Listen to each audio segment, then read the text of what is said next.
Good morning. Welcome back to Passionate World Talk Radio. Educate, enlighten, entertain.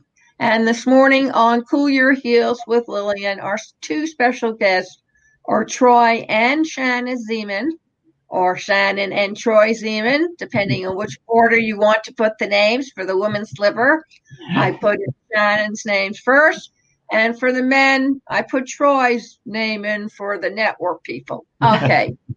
They have written a book called Active Shooter Prep, and I'm going to let them explain why they wrote a book and titled it that way. These are the folks, ladies and gentlemen, who went through the Las Vegas locally grown terror group that hit the city, and they were caught in the middle of it. And even though they're a little more trained than the normal folks are, they still were caught off guard, and something they don't want their own children or any other children or adults to have to participate in unless you know what to do. Note, if a car comes racing down the block, please listen to the inner voice and get the hell out of the way. So, Shannon and Troy, could you please give a little background on who you are and what you did during the time the terror struck you? Absolutely. Thank you first for having us. We really appreciate this opportunity to talk to you and all of your listeners. Well, Troy and I have been married for almost 20 years. We're friends in high school and have known each other for quite a long time. Troy has been a police officer now for over 25 years. And obviously I've been a police officer wife for almost 20. And we love going to outdoor concert venues, particularly country music.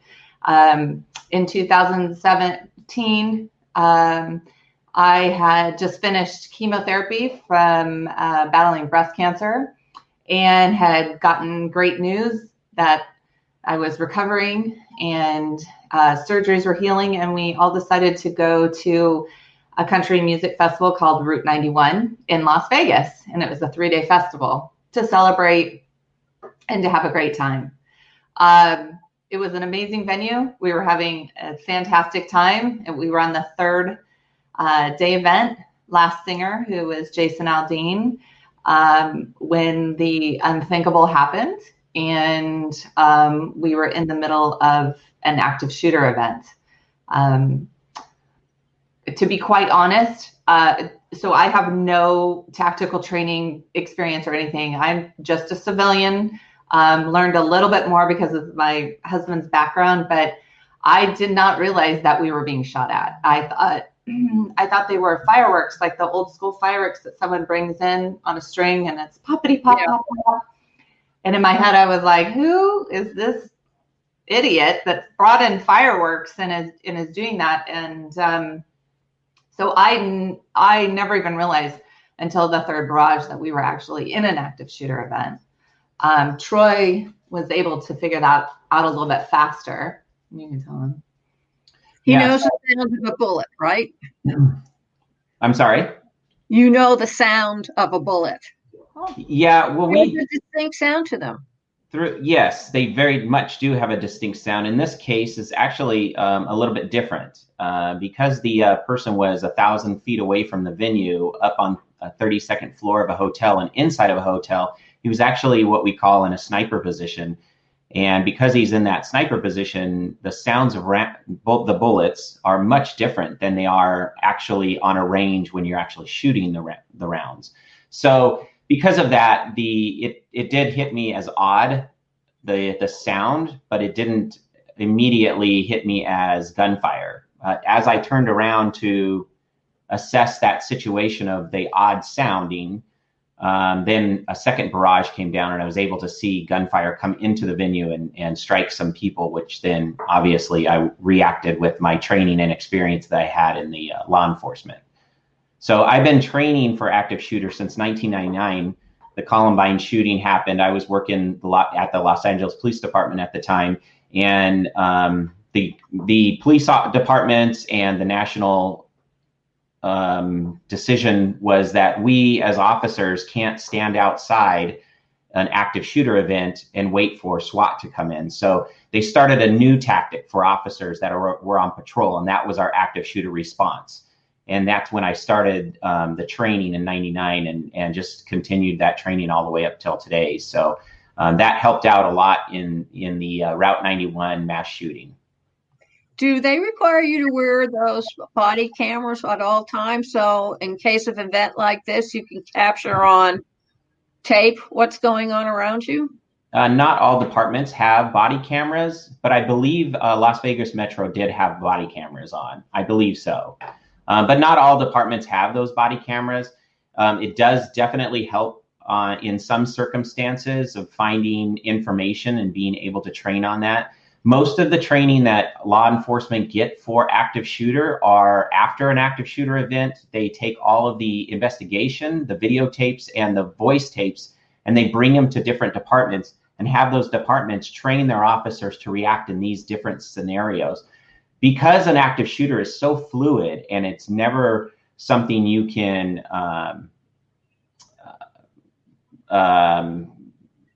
assess in a timely manner, it's very difficult to understand how it's going to go before it happens. So every situation is different. And because of that, we try to train on every situation that has happened in the past so that we can come accustomed to some of the basic tools that we would need in every one of those active shooter trainings. So that's what Shannon and I are bringing to everybody, is the basics that we know that could help you in every scenario, not just a specific scenario, but every scenario, and that every age person could learn from us and use that basic tactic that we're bringing so that they could use those basic tactics with some fundamental changes while the scenario is going on. So is it, I mean, I was brought up kind of country, suburb, city type thing in Long Island. They still had farms and they still used shotguns to shoot foxes and two fitted soft boxes on top of that. So I knew the sound of a shotgun bullet as opposed to somebody who's just there practicing on beer cans or glass bottles. Mm-hmm. And one of the things I was told was drop to the ground, cradle your head, and let the herd stampede over you, but don't start running. Is that still the common thread of what civilians are being taught to do? No. So back in '99, that was one of the things that all officers and law enforcement around the country taught, was to hide and just don't give conflict to the bad guy, so that hopefully the bad guy would just leave without hurting you, without any conflict. But we've learned over the last 20 years that conflict is really the only thing that is stopping the bad guys from continuing the mass murder. So we want to help by teaching people how to run and how to hide and how to fight. And those three basic tactics will help you and others survive these incidences.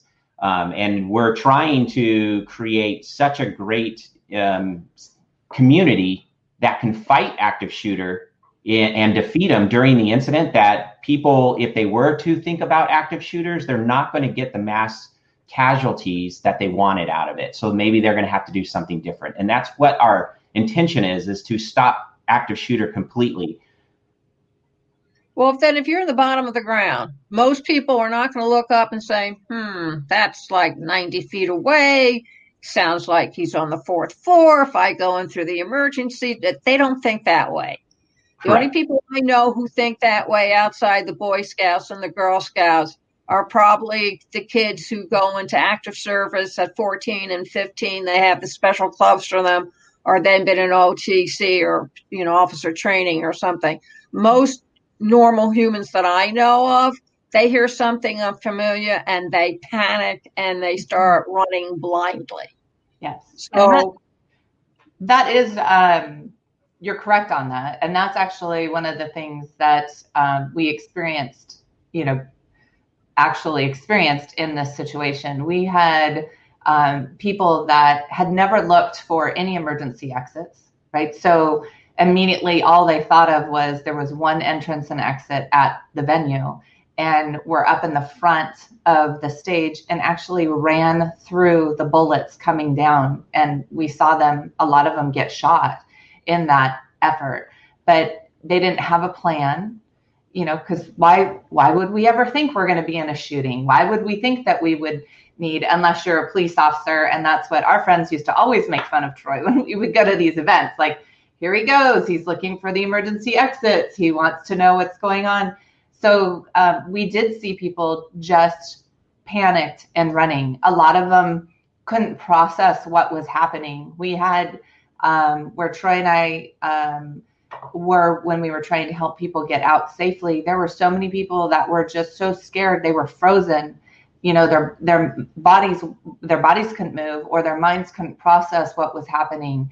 And through our training and everything, we talk about, if you see someone that's in this state of fear, or if you are, ways that you can help them or help yourself to, come back, come back, start thinking, make a plan. We talk about how when you run with a purpose and a plan. And then when you get to that point, then you make another plan, and you assess everything that you do. So these are all different tools that we have because of Troy's police training. But it's very different, because it used to be when he would train, it would just be tactical. But now that he has experienced something as a civilian and seen how civilians react, and then also you have me there sometimes in our presentations going, Troy, nobody understands what that means. You got to bring it down to our level. But we talk about the experiences that we had, how he was able to help two people that were just walking like zombies, knew absolutely nothing what they were doing in the light where, they could be seen, was able to grab them and bring them to safety. There were points where I was trying to lift people up because they were so frozen and they couldn't run. And that, I have to deal with that feeling, that emotion now, where Troy told me, you can only save the ones that can come. And I had to leave those people behind. So we talk about not only the tactical training that Troy's had, we talk about our personal experience that we've had, and then we talk about all the ways that you can survive.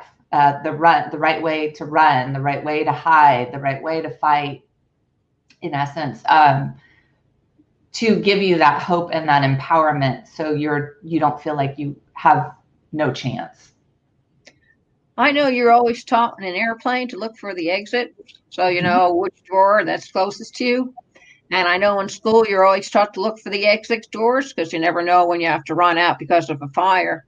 So it would almost make sense for people to learn as early as kindergarten that you have to have a life exit in case the unavoidable happens. So you should know certain things in order to, you're supposed to have a plan for getting out of your house when there's a fire. Right. I mean, I learned how to climb a rope ladder at 3 years old. It was terrifying, but it was more terrifying for the thought of being burned to a cinder. Because those things are, I burned my hand on the stove. That much I did get.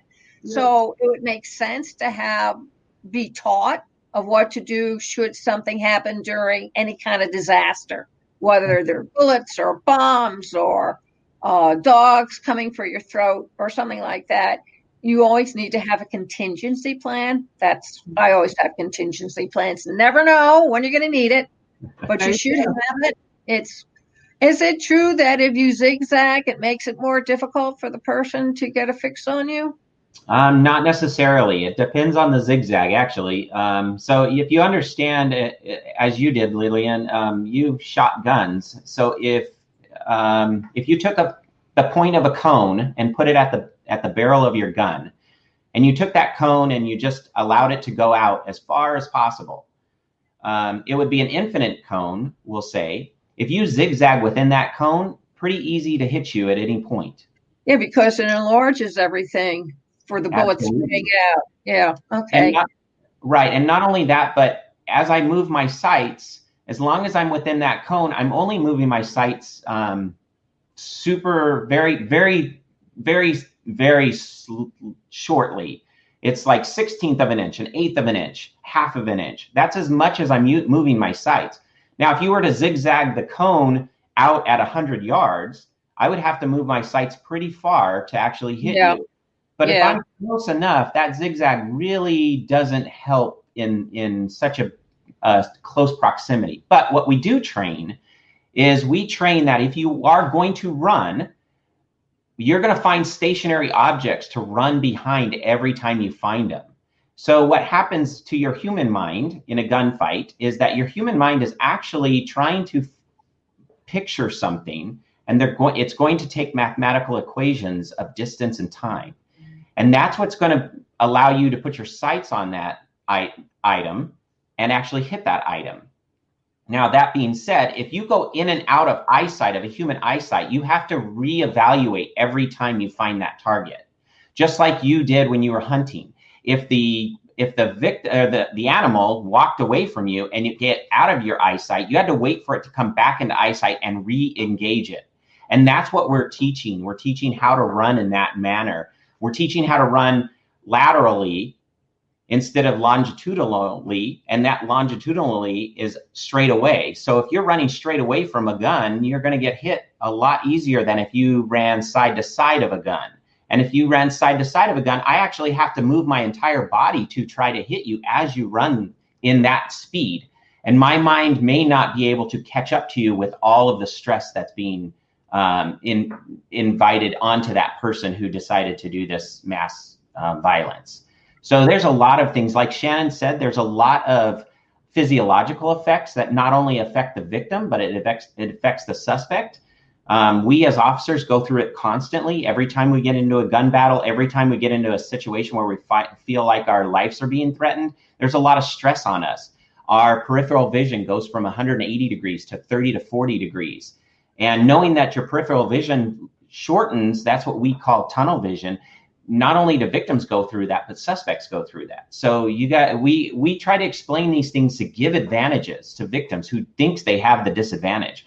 But in reality, there's a lot of advantages that victims have in these active shooters that they could utilize to defeat the shooter. And that's really what we're teaching all the time, is how to find these advantages in the environment you're in at that moment. So if you find a place to hide, it's probably better you turning yourself sideways to give them less of a target to shoot at rather than being full frontal. Oh, absolutely. Even in gunfighting 101 from the Western times, if you saw they would stand 10 feet and shoot each other. If a person bladed themselves, we call it blading, basically turning your body sideways, you're a much less target than you are turning your shoulders. That's what I would think. Absolutely. So you teach that as well. I mean, I'm a pretty quick study. And I learn things very quickly on my feet, something you learn. And I'm a street kid. I'm from New York City. You learn a lot of things on the street. Yep. And that's exactly what I did. But not everybody are street kids. Right. And unfortunately, a lot of the country now is under attack that wasn't under attack 50 or 60 years ago. And the people there and the kids certainly do not have any clues of how to really protect themselves should their peacefulness be shattered within a second. So to me, it almost sounds like we should hold national terror days, which the citizens are also put through the steps of what they need to do. I know that's a horrible thing to say, but you're talking about human lives at the moment, and you're talking about mostly kids who seem to be targets all the time now. And it seems and make a lot more sense to me to make sure that you're taught how to protect yourself by going through a drill that actually puts you through your paces. Well, so in our training, that's one of the things that we hope is that the tools that we're giving to everyone, if let's say we're at a company, that the mom that's sitting through our presentation can actually take the tools that we're teaching and go home and at the dinner table teach their families what we've taught them, because we do teach in a very safe, calm environment, and we make it very easy to understand. So anybody can spread the word. We don't want it to be where you have to take our training so that you can get any of this information. Like, our goal is to try and get this information out to everyone. But we don't do the training where it's like a mock active shooter event. The topic and concept is scary enough. We try to make everyone feel safe. We try to make everyone feel empowered, and we try to give them the tools that they can use any day, whether they're at the grocery store, whether they're at their child's at school, whether at the park, and that it's retainable knowledge that their brain is able to process. So we're not trying to instill fear or to scare anybody or to say, bang, bang, you're dead. We're trying to talk about real day situations that they can take away and learn from, because we feel just like any muscle that you use, you have to continue to train it and to learn from it. And just from a really quick scenario, in our opinion, that's not where you're going to be able to have that like a takeable education. Did I say that right? Sure. I know that if you watch the news today and you speak to a lot of single women, and there are a lot more of them running around these days, widows, divorcees, just plain not married. And they tell you, they watch the news and they see somebody being abducted.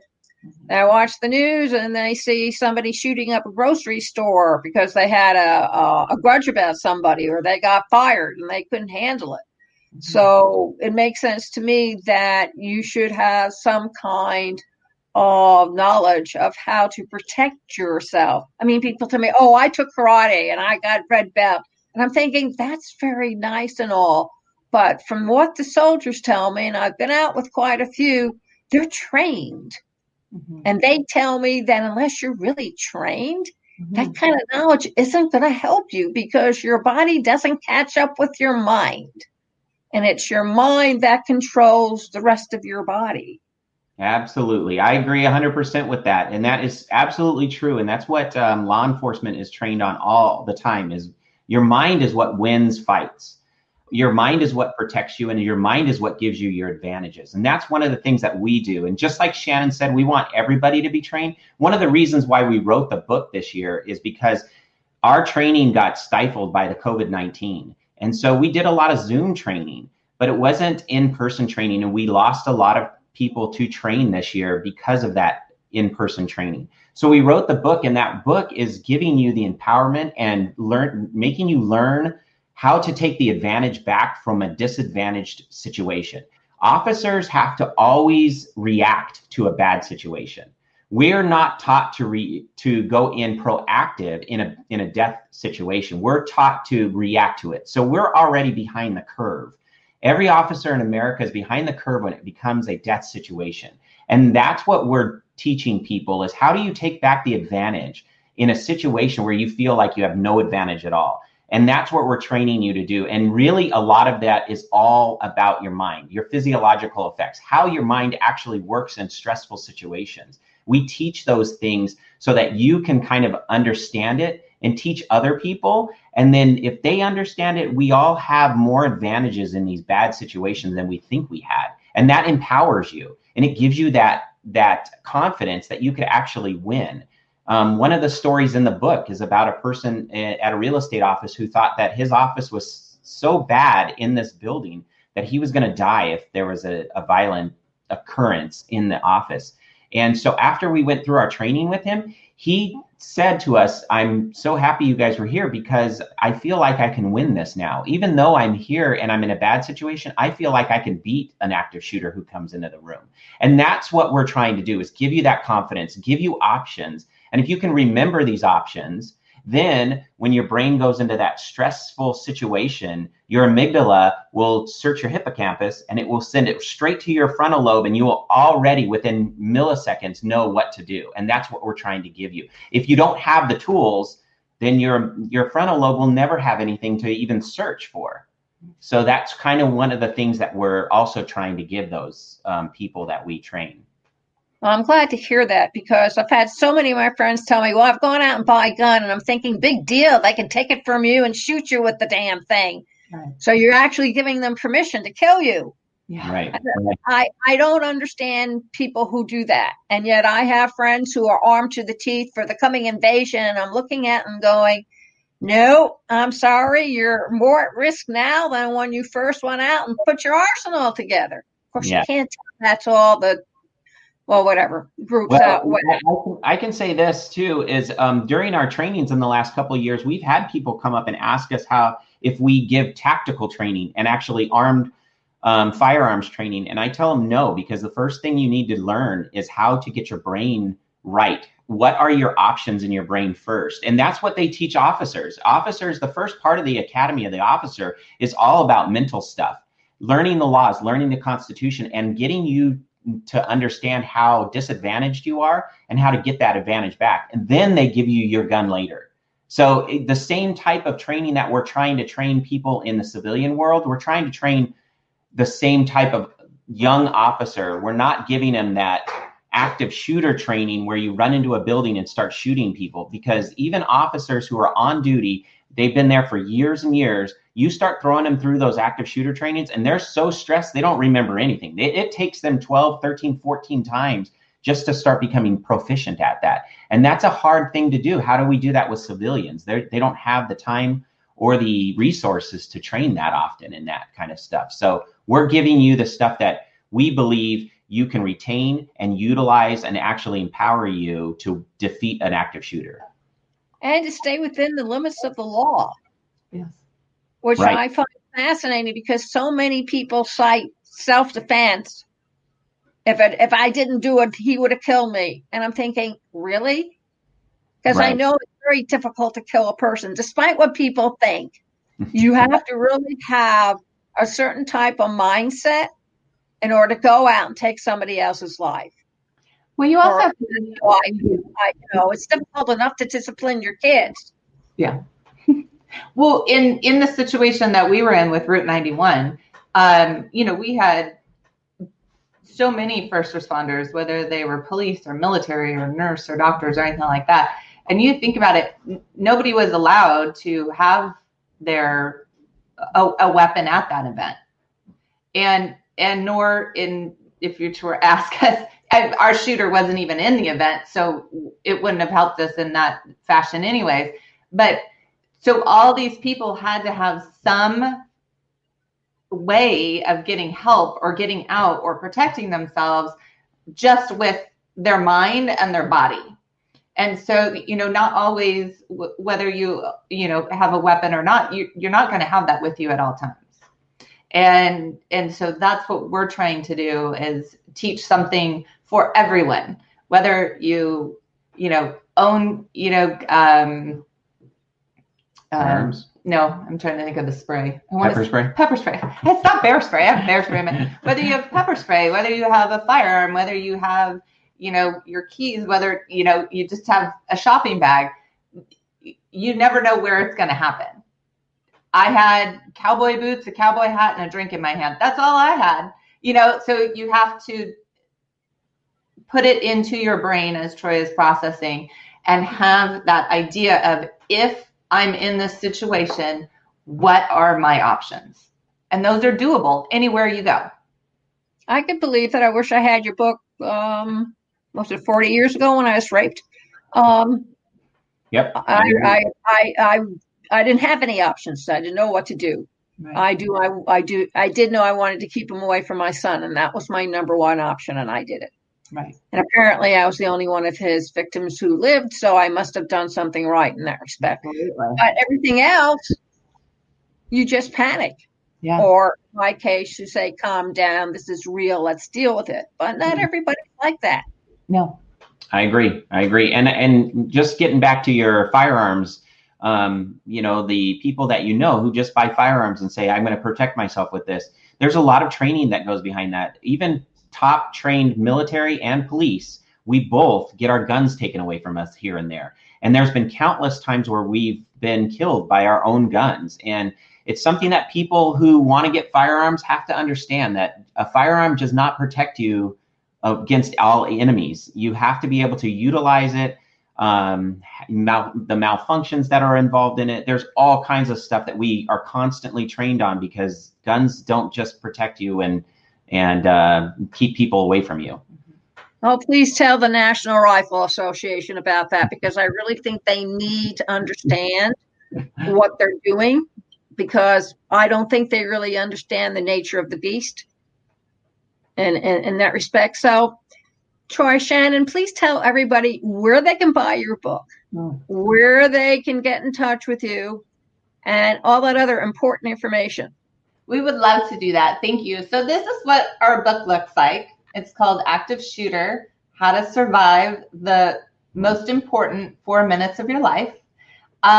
You can get it on Amazon, and you can also get it off of our website. And if you purchase it on our website, you get an autographed book. So see, we're really special.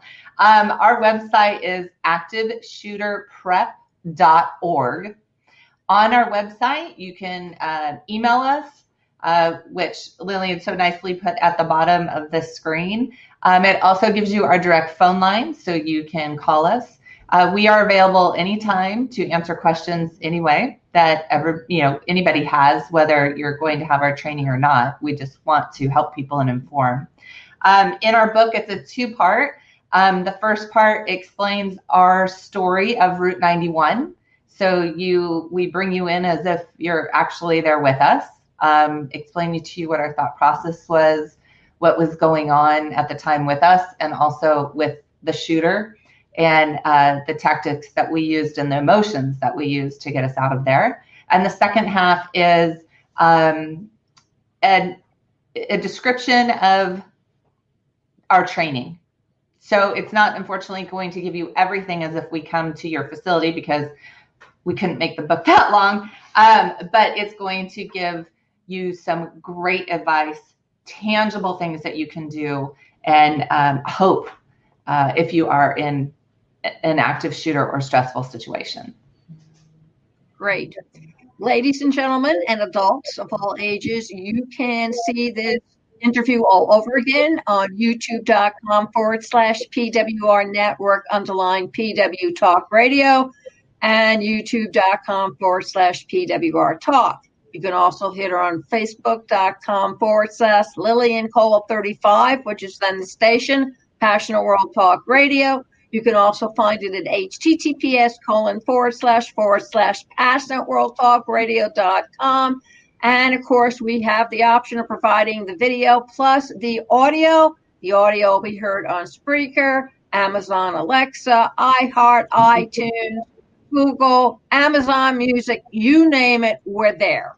And before we go away and stray, Emily Dickinson had this to say in 1870, "Truth is such a rare thing. It is delightful to tell it." Thank you all very much for listening. And remember, please keep listening. Thank you. Thank you. Thank you.